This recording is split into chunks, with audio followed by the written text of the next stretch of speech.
Hey everybody, Marshall123X here, and welcome back to my weekly Samurai Jack Season 5 podcast. I am once again joined by the TheGeckoNinja. Hello. And we are going to discuss the events of episode 5. Thank you for that. Well, episode 4. Look at that ass.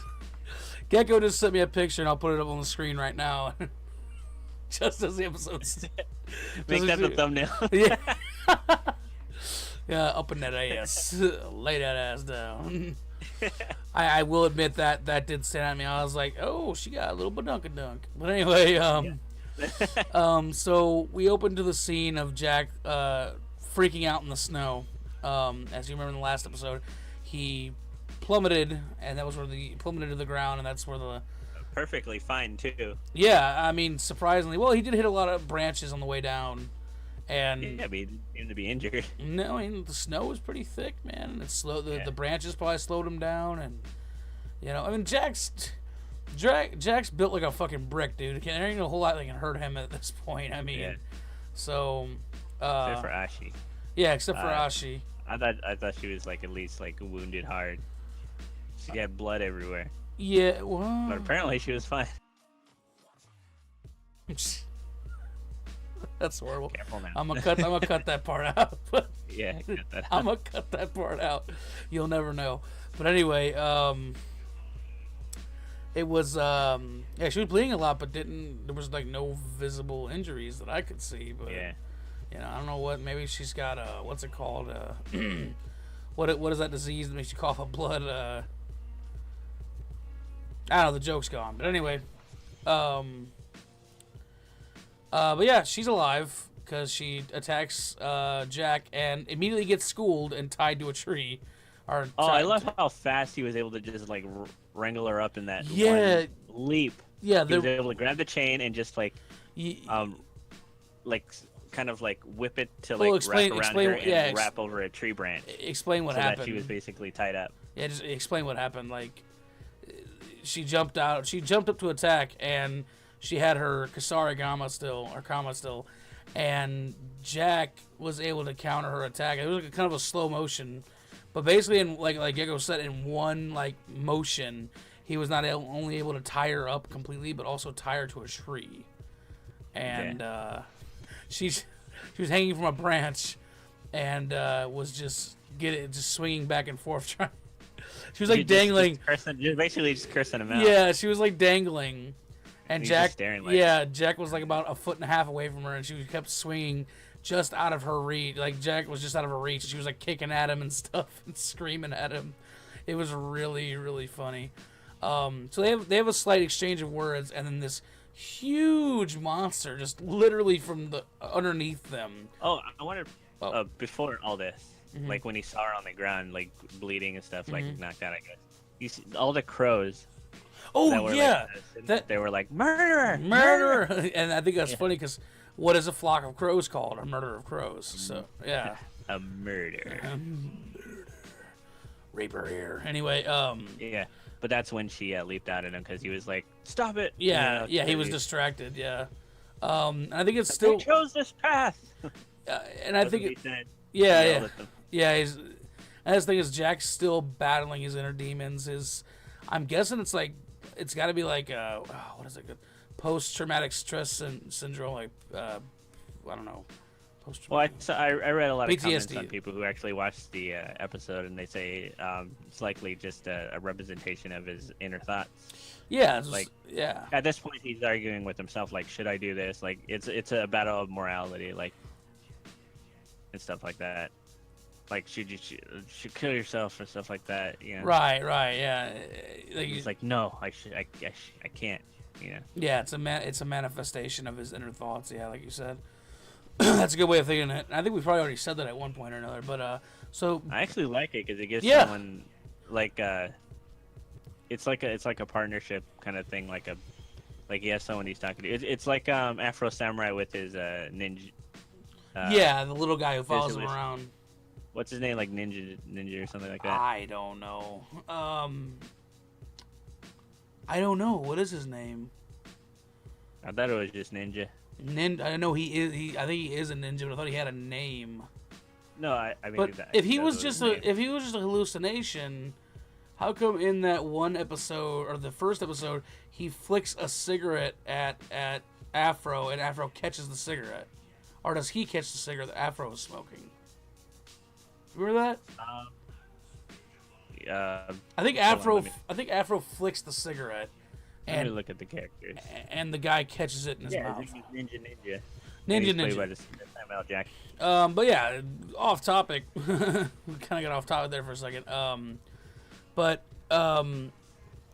happens next is this huge monster erupts out of the ground and swallows it. And when I say huge, I mean like the size of an island. It was an Alaskan bull. Yeah, it was.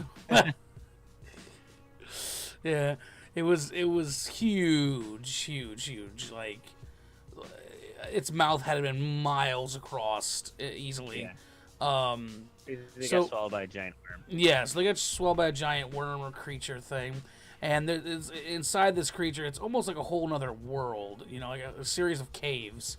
So they fall down into the monster, and as they're falling, Ashe tries to kill Jack, and Jack, like, let me just say, like, are you serious? He's like, are you kidding me? He's like, are you kidding me? So I have to say, that let me just say, like, the exchanges they have in the next like half of this episode are just hilarious for like the next 15 minutes. So they fall down, and she gets knocked out, and they fall down into like the bowels of the monster. And again, this monster's huge, and it's basically being inside of a giant cave. She again awakens and attempts to attack Jack, and Jack is just easily blowing her off. Like, stop. Yeah, basically he's like, stop it, you know what I'm saying? So it goes to show you that no matter how hard people train, Jack is just like miles ahead of most people. Yeah, I mean, in great number like with numbers, the Daughters of Aku had a slight advantage, but even then, once Jack had his resolve, he decimated them all. So it's nice to know that, like, I don't think Ashley's really going to get much of the upper hand on Jack in this episode. You find that out pretty quickly. She's just going to be an annoyance. He's clearly more skilled than she is. Far more skilled. She's still young. Yeah. So then these, like, monsters that live inside, these big monsters that live inside the huge monster comes to attack, and Jack is fighting them off, all the while trying to save Ashley, because she's actually bound. He has to keep her bound, or she might be too much to handle. So she's still tied up in the chains. So all the while he's dodging the monsters, or killing the monsters, while also dodging her attacks. And he just, like, he eventually straps her to his back, like a backpack, with the chains. And she's still, like, ramming the back of his head. Fighting him. Yeah, fighting him. And like headbutting him in the back. Yeah, she keeps headbutting him. Like, stop it! Don't you see I'm trying to save your life? Yeah, the part I love is that Jack lets out this genuinely frustrated scream. He's like, "I'm trying to save your life," and then he's like, "Boom!" and he's like, "Ah!" It's just like that scream was hilarious. Like I had to, yeah. It was just like the genuine frustration, dude. Like he was like, "Ah!" Oh yeah, before they got attacked by those things, she was all laughing like, "Haha, you're dead, Samurai. You're dead." Yeah, she believed that she had succeeded in her mission because they got eaten by a giant monster, and Jack's like, "I've been eaten by giant monsters before." Like, I've been inside these giant creatures before. I will find a way. Yeah, I will find a way. This is nothing new to Jack at this point. I know. I was like, Jack was like, "Yeah, just have to do this." Yeah, this is just a framing device for Ashley's, him and Ashley's interactions, basically. The entire time it's just them trying to survive through the well, it's Jack trying to survive. It's Jack trying to survive. She's trying to impede that. Yeah. And he's trying to keep her protected. Yeah, he's trying to protect her for, honestly, for what I can only say is by the writer's sake, not like logically. Well, it's because he was battling with like, you're a murderer, you killed them and stuff like that, and then like, well, he realized, because when he tied her up and she was yelling at him, he realizes that she's brainwashed. Mm-hmm. He's like, I know robots that have been programmed. Programmed to believe in Aku, but never a human. Mm-hmm. So he's like, so he believes she's just lost her way. Yeah, I get that, but still, it's like, he has a lot of patience for killing them. Yeah, I guess he must see it like that for killing her partners, which he doesn't know are his sister. Hell, even his inner self was telling him, "Why do you always got to get involved?" Yeah, should have just let him. Right, just let him die. Yeah. And again, I love, like you said, I do love these inner struggle moments that he has, where like his thoughts manifest into characters, and it's a really good way to, like, especially since like Jack is usually alone in terms of like dialogue and what's not, and he never really, throughout the series, he doesn't speak that much.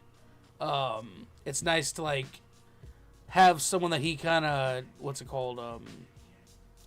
It's nice that his thoughts kind of play off. He plays off his own thoughts. You know what I'm saying? So I think that the manifestation of inner thoughts is a good thing. Well, I think it works like how we have inner thoughts and things. Right. Like if you were him, you would have had the same thought of like, oh, why am I even getting Yeah, involved? exactly. But then it's the right thing to do. And he's been alone for so long, so he's got to the point where he actually like out loud answers these thoughts. That's why. Oh yeah, yeah. She notices that he argues with them. So. Yeah. Just leave me alone. Right. I thought he was talking to a little dust ball. Yeah, I remember that. I think that's like oh, it sounds cute. I think the dust ball is supposed to be like. I thought it was another manifestation of him. I think it is too. Yeah, but I think it's like his like more. It's just Jack's voice. Yeah, coming out of it. Right. But anyway. So, but still, through the whole time, we kind of cut to a montage where he's just traveling with her strapped to his back, and the whole time she's just parading him, cursing him out, telling him to die. He's a piece of shit. He will die. Yeah, like over and over, and Jack's just growing more and more. Praising Aku like he was the good guy. Yeah, and that's like she was praising Aku like he's this huge benevolent entity in the universe. He breathes like beauty and love and everything else in the universe.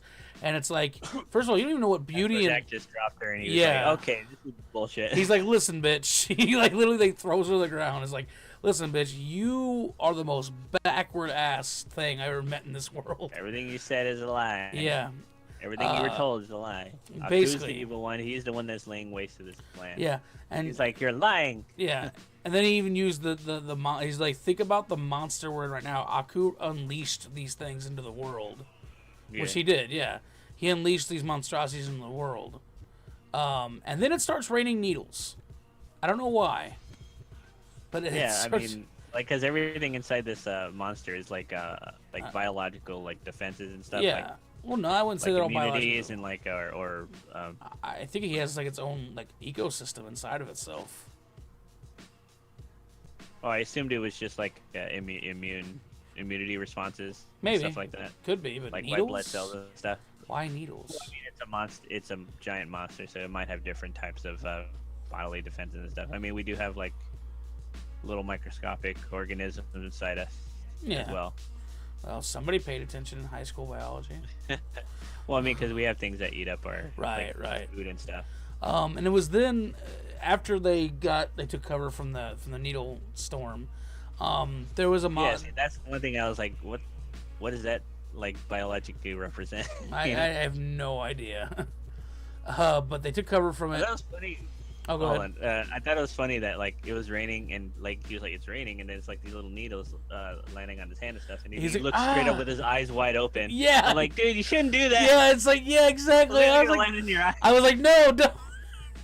I had the exact same thought as soon as I saw like the needle stick in his hand. In your eyeball. Yeah, and he looks up like, what are you doing? You know what I'm saying? Don't. It's clear it's raining needles. Yeah, it's like you can feel the shit. And they take cover and they get all the needles out or whatever. And I thought for sure My thoughts when he was sitting there like pulling the needles out of her and him. Yeah, he was pulling the needles. Like, she was just like glaring at him. Yeah, and it's like the whole time, like she's gonna bite him, she's gonna bite him, she's gonna bite him, and she never does. She actually never bites him. Even was perfect. I just thought that it was just that awkward moment of like, I gotta, take the things out of you. Yeah, exactly. Like, she's just angry at him, like, fuck you. Yeah, you piece of shit. I like his awkward, like, trying to be like have awkward little nice conversations. Civil conversations, yeah. He's like, many people would pay for this. Yeah. But it's called acupuncture. Yeah. She just stares at him. Yeah, she does like unrelenting, like disdaining glare. It's like he's awkwardly trying to be nice to her. Right. I guess just trying to show that. Well, yeah, exactly. He's trying to let her know that he's not the evil one. It's Aku. Yeah. But still, I just thought that whole perfect opportunity for him to just get bit on his thumb or something like that. Damn it! Get more frustrated. I just I cannot wait till a curse word comes out of his mouth. I really wish it would happen. Fuck. But anyway, there was another montage. This time it was silent. It was a traveling montage, and again, I know I keep saying this, but by God, I love the visuals in this show. That was another big showcase for it. Like this traveling montage, they were traveling, through this monster, and there's all different kinds of cool backdrops, colors, designs. It's like, wow, dude, and I really liked it. And I don't know if you felt the same, but I'm just saying. That really stood out to me. I thought it was a great environment to have them stranded in. Yeah, I just I love the clashing colors and the different light tones. It was really cool. It really caught my eye. And then Jack comes across some chitin, which is the segments, the hard segments that bug shells are made out of.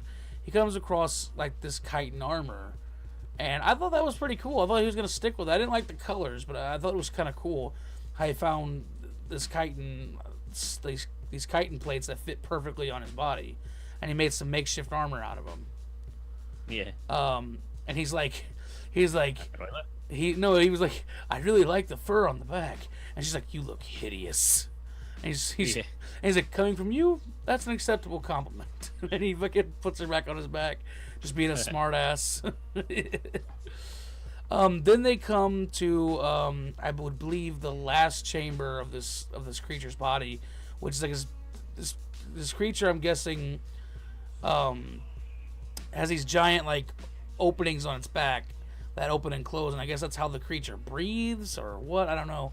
But they come into this chamber where it's all these floating fish looking creatures that are kind of floating around, and they can fly, and they're made out of really cool, dazzling colors. They have really bright, vivid colors, and the backdrop is solid black, so they really stand out. And it's they have a little like jellyfish and stuff. Yeah, and Jack makes the comment that even in deep within the most evilest of creatures, there's still beauty. You know what I'm saying? And it's even Ashe was in awe and wonder at how they look. Considering all she knows is black and red. Yeah. She comes from a world of black and red, but not brown. But Not brown. So she was a little bit in awe and encapsulated by these creatures. So Jack gets the idea to ride these creatures up to the blowholes, to the big openings. Careful not to fall into the yeah. There was a pool of acid. Yeah. There was this pool of acid. I thought they were in a stomach. In a what? I thought that they were in the stomach, because I was okay, a pool of acid. I mean, for all we know, that was its stomach. So we don't know the anatomy, the anatomy of this creature. And it's obviously fucking crazy. But so he gets the idea to ride one of the flying creatures up, because the most of the flying creatures seem pretty docile and non-aggressive. So the opening's right above a big pool of acid. So he gets on one. Keeps closing and opening like a butthole. Yeah, it keeps opening and closing like a butthole. I thought of it the way the creature breathes, because the creature was actually, you could hear the ocean. Yeah, because it was a blowhole. Yeah, the creature was in the ocean at this point, and I'm guessing it was using that to breathe without having to actually surface. So he tries to ride up there, and there's this one very large flying creature that's shaped like a like an anglerfish. like an anglerfish like skeleton. Yeah, like an anglerfish or some kind of It basically looked like fish bones. It just had a lot yeah, of teeth. really scary fish. And it chased them around for a while. And he ended up riding this one. He ended up outrunning it for a second. Ended up trying to ride these jellyfish-looking things to the up out of the opening. And the opening started to close, and they started to slow down, and they were literally like maybe 10 feet from the opening. While Oh yeah, they slowed down because apparently I think the sunlight kills the kills the jellyfish creature. creatures. I don't think So they were. I don't think the creatures can exist outside their host. That's what I was thinking. Yeah.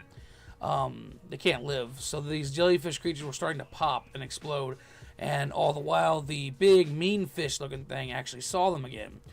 So and the hole was closing, and they were like 10 feet from the hole, and I was like, Jack, you can jump good. What are you doing? I was jump like, good. Jump good. You know what I'm I was saying? like, you should jump good. Yeah, jump good, but he finally does jump good out of it. So he jumps out of the hole, barely making it because he had to wait till the last second.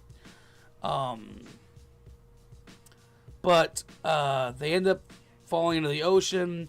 Ashe almost drowns, but Jack grabs her, and they end up on this small little island. And Jack leaves her there. Oh, Jack pulls her onto shore and then leaves her on one part of the island while he walks to the other, and just sits there. Remember, it's just like an island that's like about the size of It's a small island. It's basically where it can just only hold them two. Yeah, there's not much room on there. I mean, like, you could maybe. I mean, I don't even know how to explain Like it. the size of a basketball court. Yeah, that's a good one. It's the size of a basketball court. It's not very big. It's a little patch of dirt in the middle of the ocean. And so she finds her her sickle, her little thing on on the beach, and attempts to sneak up behind him to try and kill him. And then she notices that they're actually surrounded by ladybugs. And little ladybugs just everywhere. And one lands on her hand, or where does it land? And she has a flashback of when she was a young child and she was training.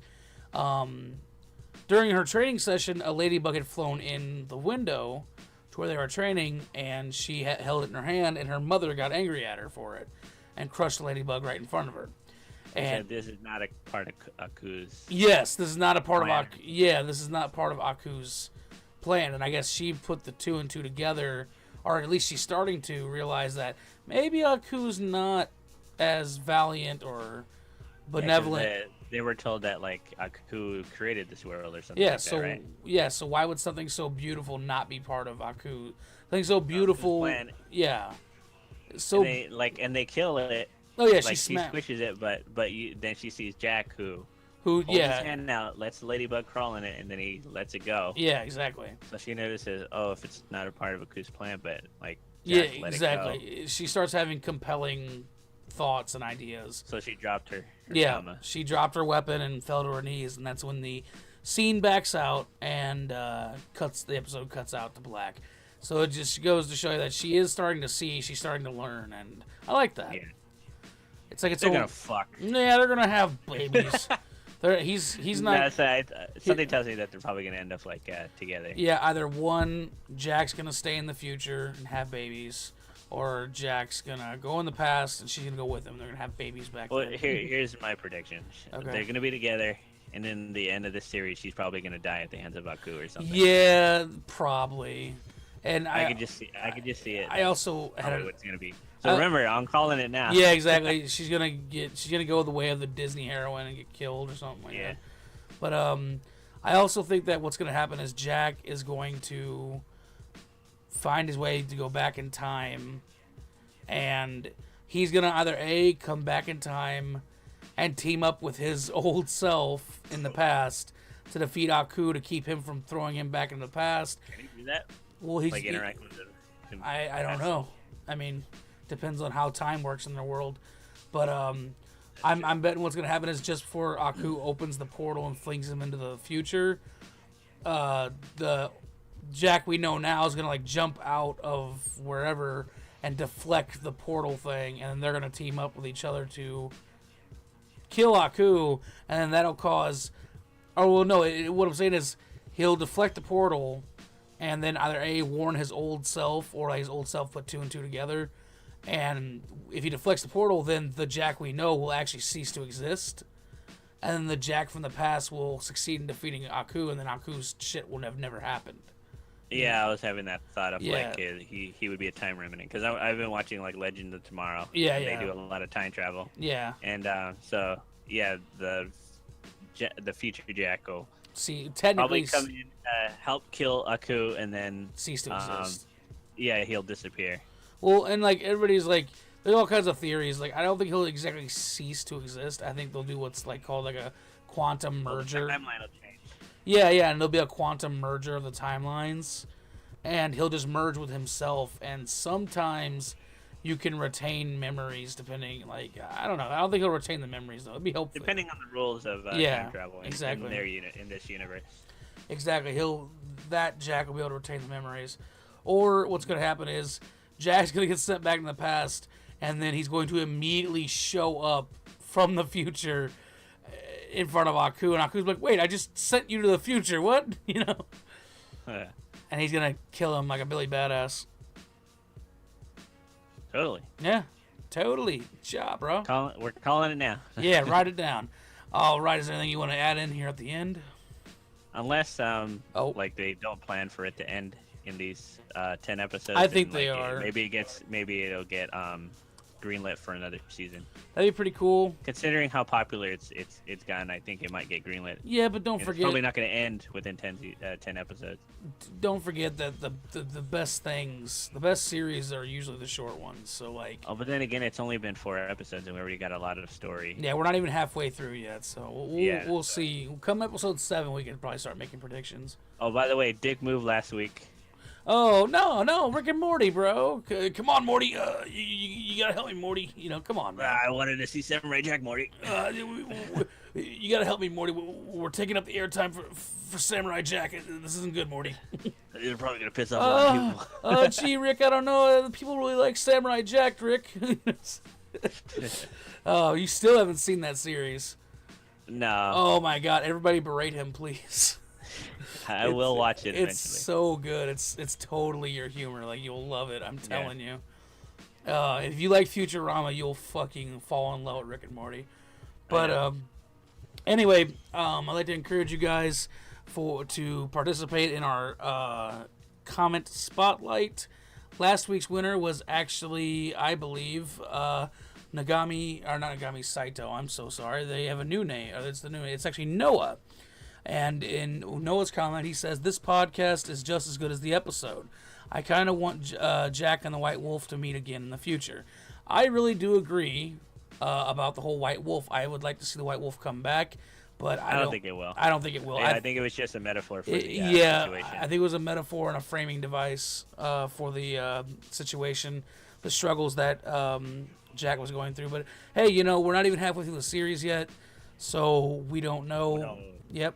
Thank you so much, Noah, for commenting, and I'd like to invite you guys for everybody else to participate in our comment spotlight, where we will go ahead and call out or cherry pick our favorite comments, the ones that stand out to us, or the ones we like, or the ones that make us laugh. This week's winner was Noah, and maybe it'll be you next week. So get on down there in the comments, tell us your thoughts, ideas, theories, how much you liked the episode, or how much you liked the podcast, or anything else, questions, everything. We want to see everything, as long as it's relevant. But also, other than that, there's not much else to say. Don't forget to check out Gecko's various social media outlets, including the Gaijin Gamers Play. Links are in the description below. Links are in the description, like always. And other than that, I'm rambling. Thank you all so much for watching, and of course, we will see you again next week. Bye-bye.